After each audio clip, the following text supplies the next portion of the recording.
what is that? What is the main trap that a lot of people fall into when it comes to their nutrition that you guys both see? Is it, oh, I just need to cut my calories, or is it, hey, a calorie is a calorie, or is it these fad diets like carnivore, keto, things like what do you guys?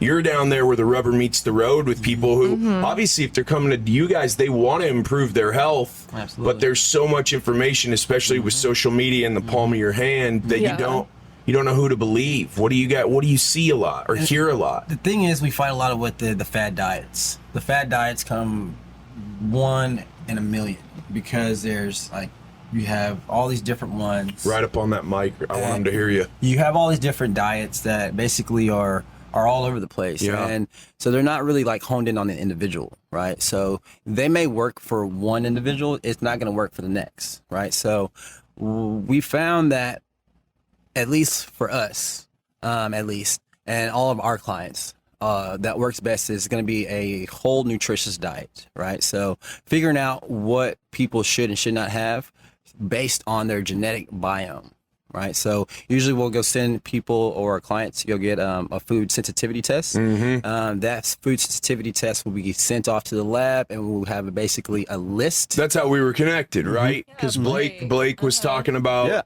he works with trainers who are like, hey, if you want to get serious about this, you got to go talk to Blake first and get your levels and understand where you're at. Because in 2 months, I don't want to hear the bitching and moaning about how there's no results if we were starting and we didn't even know where we were. How long have you guys been taking that really thorough approach with people?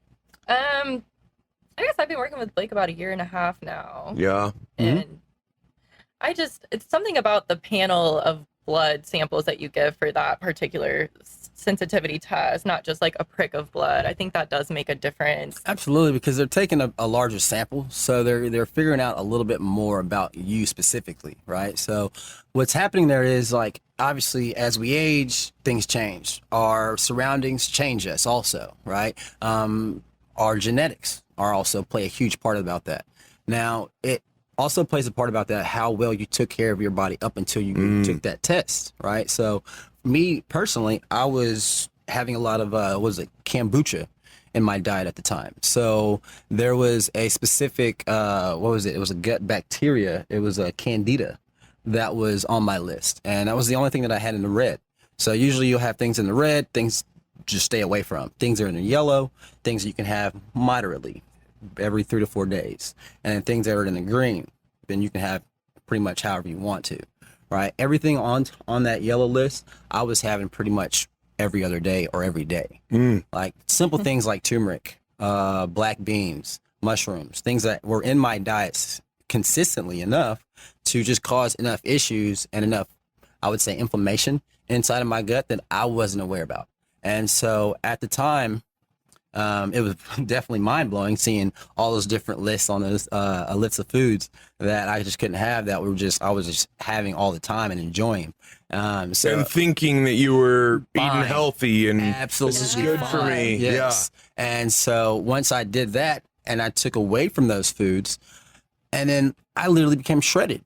It was insane because the amount of body fat that I lost, and because of the amount of exercise that I already was doing, my nutrition part just kind of fed into that even more. And so the changes that both of us saw within a short amount of time were crazy. So that was just us. So then now we started kind of, hey, clients, like people that were willing to get that information and go have the test done. Yes, please go get that test done. Have that information, so then that way we at least know what are the foods that are going to be helping you and foods that are going to be harming you.